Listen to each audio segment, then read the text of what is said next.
No one took the crying bride at the station until a rancher's son pointed. "That's my mama. Wyoming Territory, 1891. A modest, weather-beaten depot perched at the fringe of the vast grassland like an abandoned relic. The color flaked away from its timber boards, and the solitary attendant lounged idly against a pillar, observing the fine powder twirling in languid, weary spirals. The afternoon locomotive wheezed to a stop amid a grating of metal. Travelers alighted swiftly. Cattlemen, bereaved women, gentlemen in creased attire, yet one silhouette lingered in the entrance of the final carriage, motionless. She descended. A lady clad in a muted ash wedding gown, dulled and journey-scarred. The bottom edge bore marks of grime. The corset wrinkled as if it had served as a makeshift bed. Her headpiece dangled slack, adhering to her face amid the arid warmth. In her quivering grasp, she clasped a folded missive secured with crimson seal. Her gaze appeared vacant, her mouth colorless. She seemed neither thrilled nor anxious, merely absent.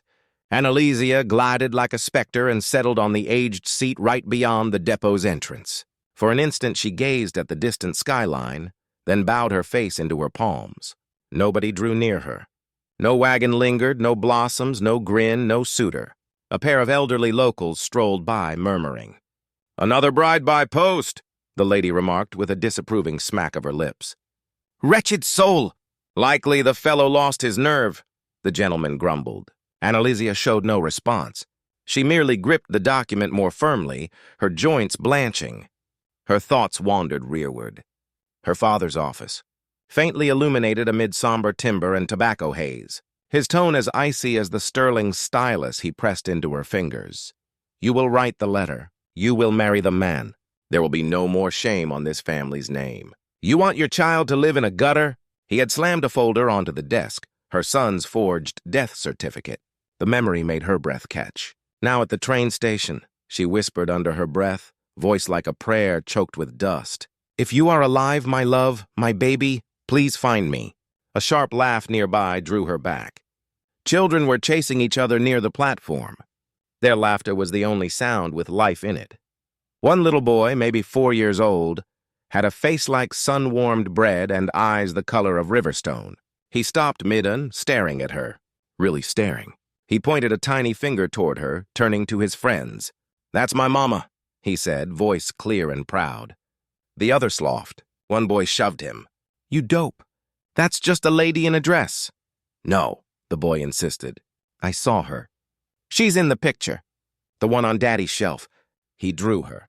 "That's her." A few adults nearby chuckled. "Hush now, Tommy, don't make up stories." But Annalisa's breath hitched. The name rang like a church bell in her ears. She slowly lifted her gaze to meet the boy's. "Tommy?" she asked, her voice barely audible. The boy's smile faded into cautious curiosity. "Yeah, between New York and Elwood." "What is your father's name?"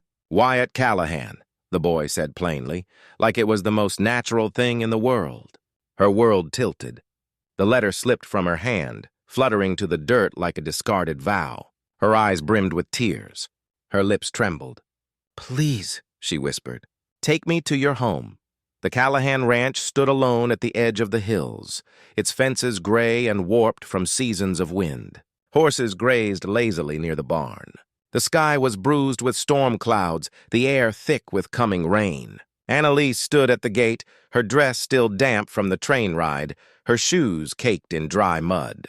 Her heart pounded so loudly she swore the cattle could hear it. Across the yard, a man split firewood with sharp, angry strokes. His sleeves were rolled, forearms taut, jaw clenched. He worked like he wanted the wood to bleed. He looked up. The eyes met. Wyatt froze, axe midair. His body went still. The wind itself seemed to pause. The world narrowed to one heartbeat. 2, 3. Annalise opened her mouth, but no words came. Wyatt dropped the axe. It thudded into the earth. He stepped back just one step, but it was a step of disbelief, of recoil. His chest rose like he had been punched without warning. The color drained from his sun-bred face. "Tommy!" he shouted, voice sharp and cutting. The boy peeked out from behind a fence post, clutching the hem of his shirt. "Inside now, close the gate behind you." Tommy hesitated, glancing at the woman in the torn wedding dress. I said now. Tommy obeyed, slowly retreating. The gate creaked shut between mother and son, and Elisa's legs buckled. She collapsed to her knees in front of the gate, clutching the iron bars like they were the last thing tethering her to this world. Her body shook with sobs and rain began to fall, first in light sprinkles, then heavier until it soaked her hair to her skin. "I looked for you," she cried softly. "I looked for both of you." Wyeth stood still like a statue in the storm. His hands clenched into fists, his lips pressed tight. He turned his back on her and walked toward the house, boots sinking slightly in the softening she never wrote, never came back. And now she shows up like a ghost, saying she looked for me. Why now? He could not stop the memory. It came like a flood. Her eyes that night when she disappeared. Her father's carriage waiting. Her promise that she would return soon. "I will come back for you for our son." She never did. He had buried that night deep beneath bitterness. But now seeing her again, spinning wet and shaking in the dirt, it unraveled him. He opened his eyes and looked again through the window. She had not moved. And for the first time in 4 years, the question clawed through his rage and sat cold in his throat. "Why did you leave us?" He whispered it aloud, but only the storm heard. Analysis stirred. The scent of something warm tickled her senses, a faint aroma of oats, milk, and cinnamon. She blinked slowly, her lashes heavy with dried tears. A rough wool blanket rested over her shoulders, the edges frayed, but tucked in with care. She was lying in a small room, familiar. The wooden beams overhead, the chipped window pane, the scarred dresser in the corner with a crack down the middle. Her breath caught. She knew this room, ground. He made it to the porch before stopping.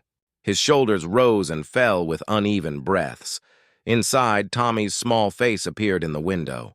The boy pressed his palms to the glass, watching his mother crumpled outside the gate like a discarded doll. Wyatt stepped into the house. The door closed behind him with a dull thud, but he did not go far. From inside the room, he stood on the steps leading up to the gallery, and in an instant, watching the action from the shadows. Watch. Outside, the rain came harder. Thunder rolled over the hills. A flash of lightning lit up the yard like midday. For an instant, Wyatt could see her clearly, knees bent, arms wrapped around herself, hair clinging to her cheeks. Then came the thunderclap. Annalise flinched violently and let out a cry. She hunched over, pressing her hands to her ears, lips moving in silent terror. Wyatt's hand went to the door. He gripped the knob, ready to pull it open and run to her, but he stopped. His breath caught in his throat. His eyes stung.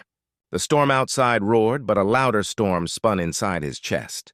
He stepped back, letting go of the door. Anaïsa remained on the ground, shivering in her dress. Alone, Wyatt turned and leaned against the wall, head tilted back, eyes closed.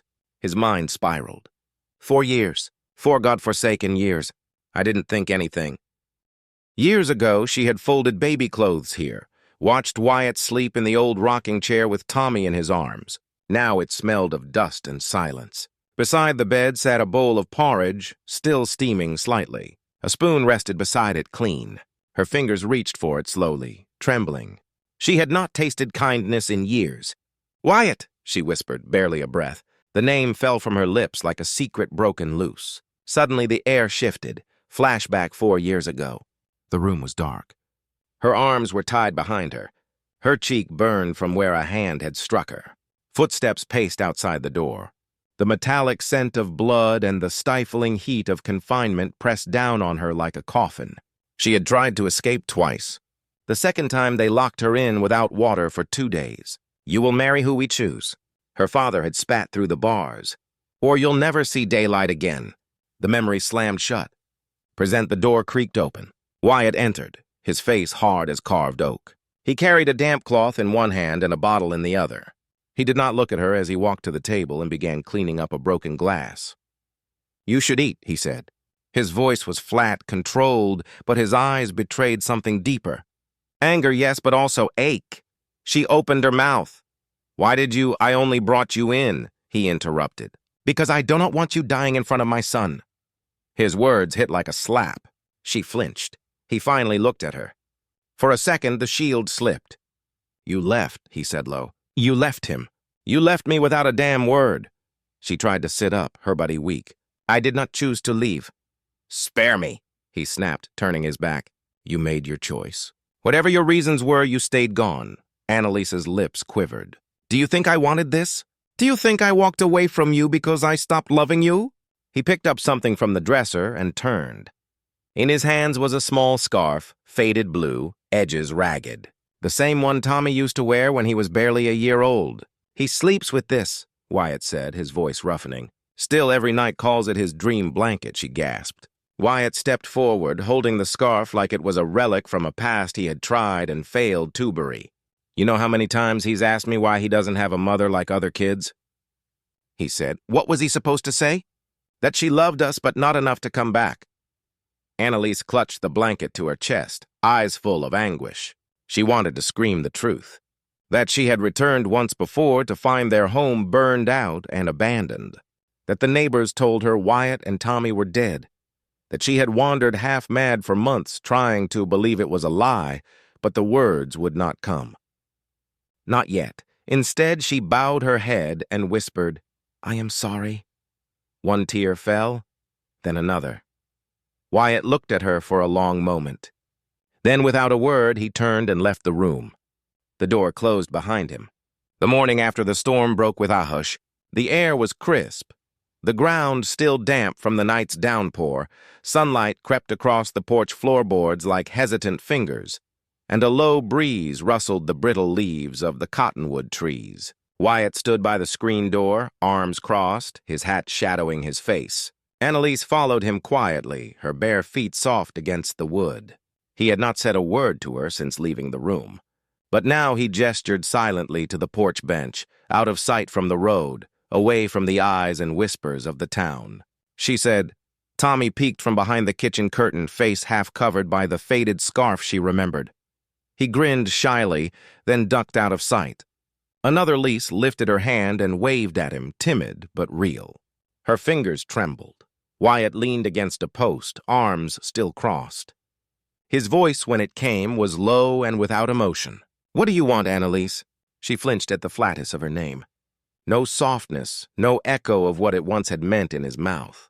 She looked down at her hands. I did not choose to leave. He did not respond. She gathered herself. I was taken. He cut her off, voice sharp as broken glass. Let me guess. Your father, threats, a locked door. The usual tale. She looked up, eyes shining. It is not a tale. It happened. Wyatt laughed bitterly. The sound was dry and hollow. Do you know what I got in the mail? A wedding announcement. Your name. His name sounded to me like some twisted joke. No letter, no explanation. Just we cordially invite you.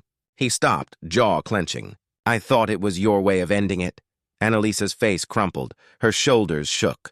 I was forced to write it, she whispered. They made me sign it. I did not want to. Why I? You think that makes it better? He snapped. You still vanished. You still stayed gone. I tried to find you, she cried. You tried once, he said coldly. Then what? Gave up, started a new life. She looked away, silent. Suddenly, the door creaked open. Tommy stepped outside, holding a folded piece of paper with both hands. I made something, he said softly. Wyatt turned. Go back inside. But I said go. Tommy's lip trembled. He looked at Anais, then walked over to her, hand outstretched. I drew this yesterday. It's you, he said. Annalise took the paper gently. It was Achild's drawing, simple and colorful, her face beside his and Wyatt's holding hands. Above them, in shaky letters, My family. Her fingers covered her mouth. Wyatt stormed over and snatched the paper away. Inside, he growled. Tommy hesitated, then obeyed. The door slammed shut. Annalise sat frozen, the echo of the slam hanging in the silence. I do not expect you to forgive me, she said finally. But I never stopped loving you or him.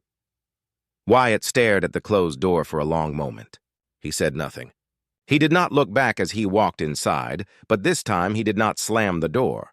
And this time, as she stood up to leave, he watched her from the window long after she was gone from sight. The afternoon sun was dipping low when the knock came at the door. Wyatt opened it with the weariness of a man who had already lived through a storm too big for words. On the porch stood an old man with bent shoulders and a worn satchel slung across his chest. His beard was grizzled, his eyes rimmed with guilt. H. Wyatt Callahan, he asked. Wyatt nodded. Who's asking? The old man removed his hat and clutched it tightly. My name's Samuel Layton. I used to work the postal line out of Cheyenne. Retired now for good reason. Wyatt narrowed his eyes. You want something? Samuel didn't answer right away. He reached into his satchel and pulled out a thick envelope. Yellowed, stained, edges curled like old leaves. Dried blood marked the bottom corner, dark brown now with age. Wyatt stared at it. What is that? Samuel held it out with trembling hands. It was supposed to be delivered to you 4 years ago from her. Wyatt hesitated, then took it slowly like it might burn him. He broke the brittle seal and unfolded the letter. Wyatt, they are forcing me to marry a man I have never met. I am not free, I am not safe. Our son, please tell him. I never wanted to leave.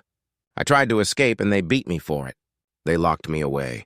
If you get this, come for me. I will keep fighting, but I do not know how long I can hold on. I love you. I love our son. Forgive me, Annalise. Wyatt's hand trembled. The paper fell from his fingers like a feather, but it hit the ground like thunder. He gripped the porch railing, shoulders tight, chest heaving. I was paid to keep it, Samuel said quietly. Your father-in-law said you were a bad match and that she needed to marry better. I told myself it was not my place, but it was. God help me, it was. Wyatt did not speak. His mouth opened, but no sound came. His eyes locked on the letter like it had come from the grave. I had it hidden in my barn behind a crate. The man continued, eyes wet. Last night I couldn't sleep. I saw Herrontown standing in the rain like a ghost. That's when I knew I had to make it right. Wyatt lowered himself to the porch steps, the letter clutched in his fist. Now he stared at nothing. For the first time in years, a tear slipped down his cheek, carving a clean line through the dust. She fought, he murmured. Dear God, she fought.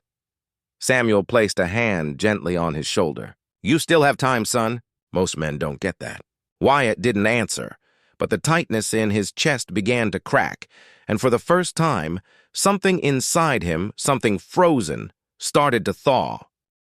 The rain returned with a vengeance that night, heavier than the storm before. Lightning cracked across the black sky like the world itself was breaking. Inside the house, the fire had burned low, casting soft flickers on the wooden walls. Wyatt sat at the kitchen table, elbows on the wood, head in his hands.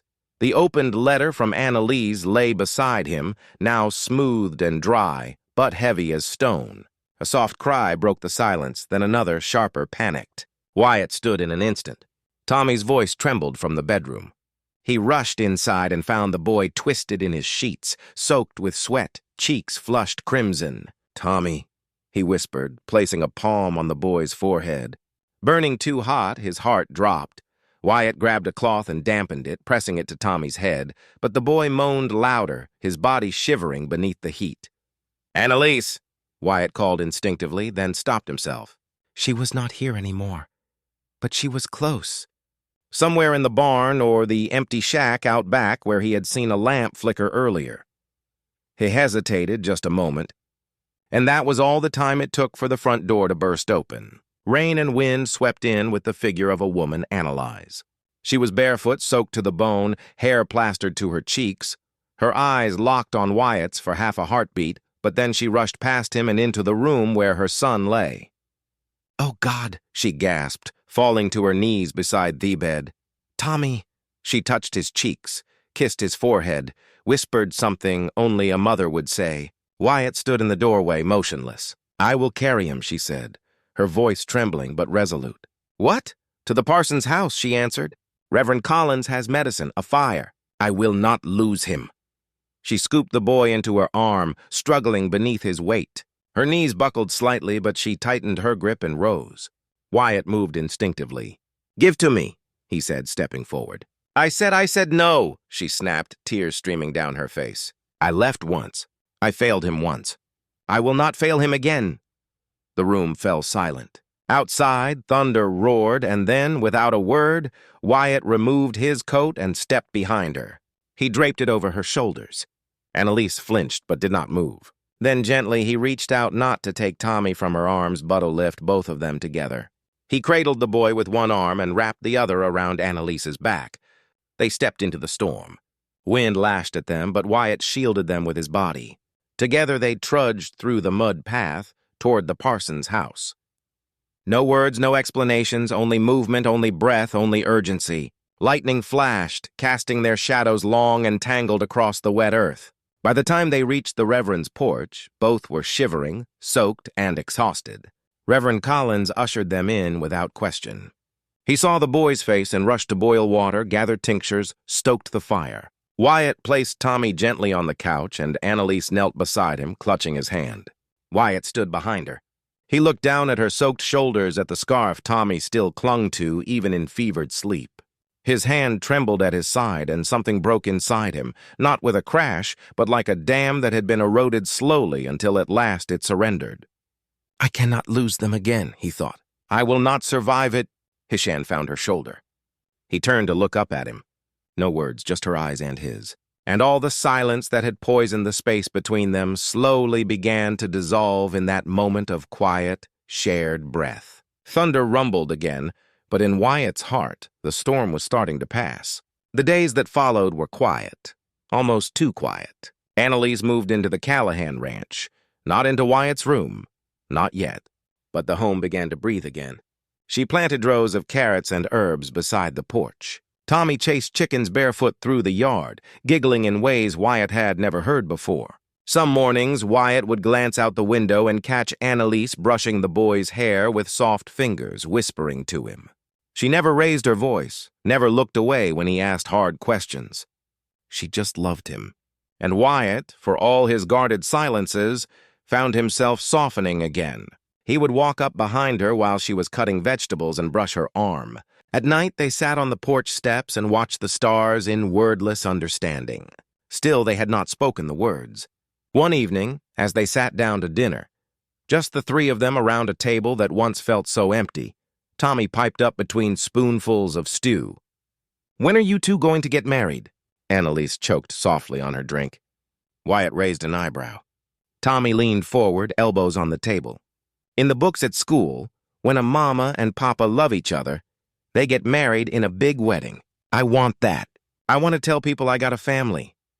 Wyatt reached across the table and placed a hand gently over Annalise's. Soon, he said. Real soon. Her eyes widened slightly, then softened. He meant it. He'd been planning to propose during the upcoming harvest festival. The town square would be lit with paper lanterns. Music would echo down the dirt streets. It would be perfect. Or so he thought. The day of the festival arrived, bright and full of promise. Annalise wore a pale yellow dress that fluttered when she walked. Her eyes were alight with something new, something like hope. Wyatt carried a small ring in his pocket. It was not much, a silver band with a blue stone, but it was his mother's, and it had waited long enough. The town bustled with booths, laughter, and fiddlers. Children darted between hay bales. Adults goed by pie stands, and Elise was helping Tommy pin a ribbon to the harvest wreath when the sound of hooves interrupted everything. A man rode into the square on a black horse, leather coat flapping behind him, a jagged scar down his cheek like a crack through stone. He dismounted hard. I am looking for Annalise Whitmore, Hess shouted. Silence. Annalise froze, eyes wide. The man's voice boomed across the square. I have come to take back my wife. Gasps rippled through the crowd. Wyatt stepped forward, standing between the stranger and Annalise. She is not your wife, the man sneered. She signed the papers. She belongs to me. Name? Wyatt demanded. Doyle Crane, you'll remember it well. Her father arranged it. She sent the letter herself. Annalise stepped forward, voice steady but sharp. I wrote that letter with a broken wrist and a knife at my throat. Doyle reached into his coat and pulled out a folded, weather-worn document. Her signature right there, legal. Wyatt glanced at it, then looked at Annalise. Did you agree to this? She didn't blink. I wrote it because I was beaten and locked in a cellar. I signed it because I thought no one would ever find me, but I was never his wife. Not in my heart. Not in my soul. Doyle's eyes flashed. You think you can embarrass me? He hissed. You think you can just walk away? He lunged. Wyatt moved first. The two men collided hard. Doyle threw the first punch, catching Wyatt in the jaw. Blood spilled from the corner of Wyatt's mouth, but he did not fall. He grabbed Doyle by the coat and slammed him into a post. They scuffled fiercely, fists flying, boots scraping against dust and splinters. The townsfolk yelled, tried to pull them apart, but the rage had festered too long. Finally, the Reverend and Samuel Layton, the old postman, stepped between them. "Getting dressed! That woman was kidnapped!" Samuel shouted, holding up the letter. "I saw the truth and I kept it hidden, but not anymore." "She never consented to that marriage," the Reverend added. "You have no claim." Doyle snarled, tried to fight again, but the sheriff arrived, grabbed him by the arm, and hauled him away. "You come back to this town, Crane," the sheriff said, "and you will leave in a box." Silence returned. Wyatt turned to Annalise. His lip was bleeding, his knuckles scraped raw. But his eyes were on fire with something holy. He walked to her slowly, pulled the ring from his pocket, and dropped to one knee. "Nothing, no name, no lie, no paper will ever come between us again," he said hoarsely. "I'm not asking out of pity or pride. I am asking because I love you, because we're already a family. Will you be my wife?" Annalise covered her mouth with both hands. Her tears flowed freely. "Yes," she whispered. "Yes, 1,000 times, yes." The sun dipped low across the Wyoming prairie, spilling golden light across the field behind the Callahan Ranch. The tall grasses swayed gently, painted in amber and honey, and wildflowers nodded their heads in the breeze, as if blessing what was about to come. A narrow path had been cleared between the blooms marked by linen streamers and wooden chairs borrowed from the church. No fancy arches, no grand stage, just nature, reverence, and the sound of hearts beating full and steady. The whole town had gathered. Men with dusty boots, women in homespun shawls, children with faces freshly scrubbed. They stood in quiet anticipation, murmuring softly, waiting for the moment. At the end of the path stood Wyatt Callahan, dressed simply but proud. A light in his eyes that had not been there in years. His bruises from the fight had faded to faint yellow. His hands were clasped nervously in front of him, fingers twitching only once when he saw her. Annalise.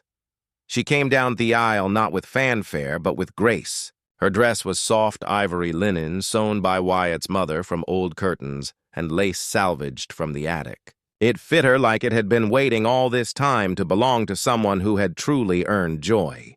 Her hair was pinned back with sprigs of lavender. In her hands, a simple bouquet of white wildflowers gathered from the field that morning. She met Wyatt's eyes. He could not look away. As she stepped beside him, he leaned closer and whispered, "Now you are a bride because of love, not because of fear." Annalise's hand trembled in his, but she smiled.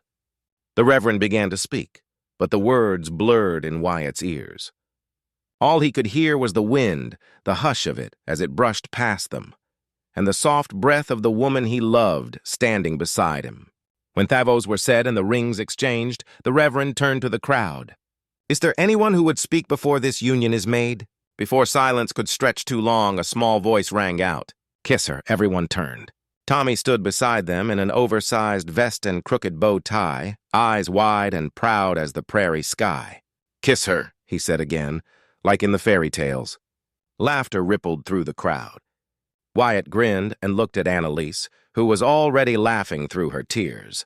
With both hands, he cupped her cheeks and pulled her close. The kiss was gentle at first, then deepened with the weight of everything they had fought through tossed in there in that moment. The pain, the years, the separation, it all melted under the warmth of that sunlit promise. The crowd erupted in cheers.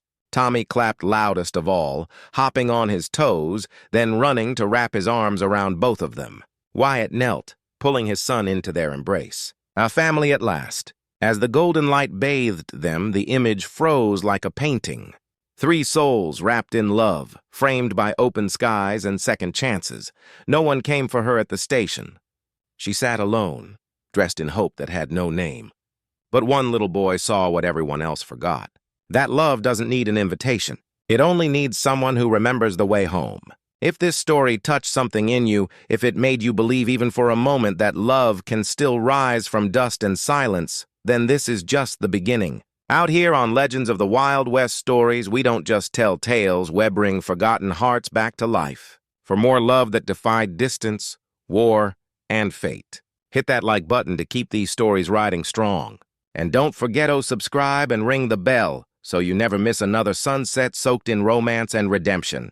Because out there, where bullets missed but hearts didn't, Love always finds a way home.